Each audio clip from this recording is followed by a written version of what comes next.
Washington in crisis control mode. We're talking about the President of the United States. Guys, I'm trying to answer the questions. President Biden is working to assure the country and members of his own party that he is the best bet for November. I've talked to people across Ohio. They have legitimate questions about whether the president should continue his campaign. Do you think he should step aside? If I don't go inside, I have people waiting for me, and I'm in trouble. It's a simple yes or no, sir. Thank you. The president appears to be pulling out all the stops to counter impressions that his debate performance was a sign that he's not fit for re-election. Was this a bad episode or the sign of a more serious condition? It was a bad episode. No indication of any serious condition. I was exhausted. I didn't listen to my instincts in terms of preparing, and I had a bad night. Today, he held a call with key donors, sent a letter to Capitol Hill saying he won't step down and calling for party unity, and called into MSNBC's Morning Joe. The bottom line here is that we're not going anywhere. I am not going anywhere. I wouldn't be running if I didn't absolutely believe that I am the best candidate to beat Donald Trump in 2024. But the question just won't go away. Do enough people have faith in Biden to keep him on the ticket? Or is the pressure from some vocal party insiders growing too loud? Joe has made it clear that he's all in. This week is crucial. The president is meeting with NATO on Thursday, when he will also hold his first solo news conference since November. Today, he met with the Congressional Black Caucus to shore up support. Tomorrow, Democrats in the Senate and House will meet behind closed doors. No cell phones allowed to talk about a path for the party going forward. The bottom line is just wait till this week. Give it another week. It's only been a week. And what, 3 days? 3 or 4 days? You said give it another week, so are you keeping an open mind on whether you want to see the president step aside in this race? My thing is to find out what direction that the president is going to go. He's said very clearly what he wants to do and what he will do. But the clock is ticking. There are just 42 days before the Democratic National Convention. So far, at least 6 Democrats have come out publicly calling for Biden to step down. I wish he would make the right decision, but since he hasn't, and because of my bedrock belief that we can do better with a different candidate, not just a little better, a lot better, I got to speak up and just make the plea. There's plenty of time to have a conversation about what the alternative would mean. And I think at the end of the day, regardless of what people are saying today, if Joe Biden stays in this race, we will have a unified Democratic Party. In no small measure, thanks to the opposition being Donald Trump. Polling shows very little movement in the president's support. A New York Times poll found 91% of Democrats supported Biden before the debate, 90% after. Before the debate, 45% of Democrats wish they had a different nominee. That number at 47 after the debate.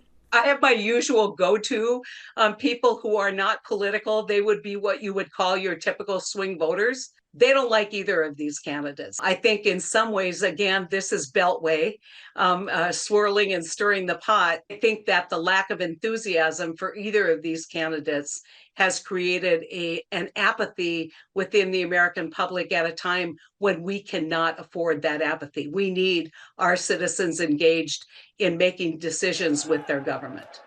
It's good to be home.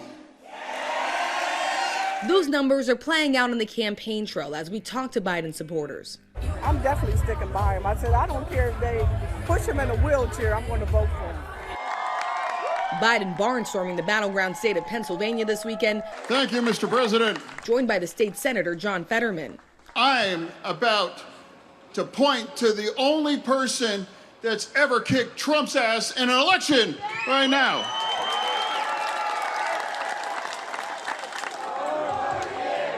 But even within this crowd of supporters, some are worried.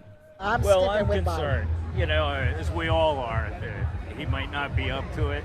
And it's so vital that we win. Well, I still plan to vote for President Biden. He still has my vote. Michigan voter Hurley Coleman is the chief executive officer of Saginaw County Community Action Committee. How you doing? We first spoke to Coleman earlier this year. His support for Biden unwavering then and now. President Biden has done his job despite his age, and he's gone out and said it. We know I'm not as fast and I'm not as agile as I was before, but I still have the competency to do the job. Fellow Michigan voter and small business owner Davis says it's too late to make a change.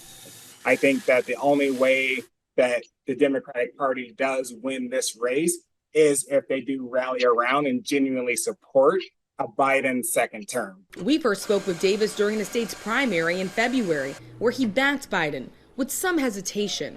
But now he's worried Democrats are hurting themselves. I think that the downside about criticizing Biden in public is that if we want to see a Democratic nominee elected, I don't know that other Democrats in the party, going on media and talking negatively about him or his performance is actually increasing the chances of winning. Certainly, Republicans are eager to have this fight among Democrats continue to play out. They see it as a win-win. Moments that reinforce the president's age or acuity issues are going to become the focus between now and November. And there's not much Joe Biden can do about that. At the White House today, questions after visitor logs show a neurologist, a Parkinson's expert, visited the White House 8 times within an 8-month span, including meeting once with the president's doctor. So to give you some answers here, has the president been treated for Parkinson's? No. Is he being treated for Parkinson's? No, he's not. Is he taking medication for Parkinson's? No. The same neurologist also appeared on the visitor logs during the Obama years, more than 24 times. Late tonight, the president's physician confirmed the neurologist did examine Biden during all 3 of his annual physicals, and those results have always been public. Age remains a big issue on the campaign trail for both candidates, with Biden 81 years old and Donald Trump 78. No matter who wins, they would become the oldest ever elected president.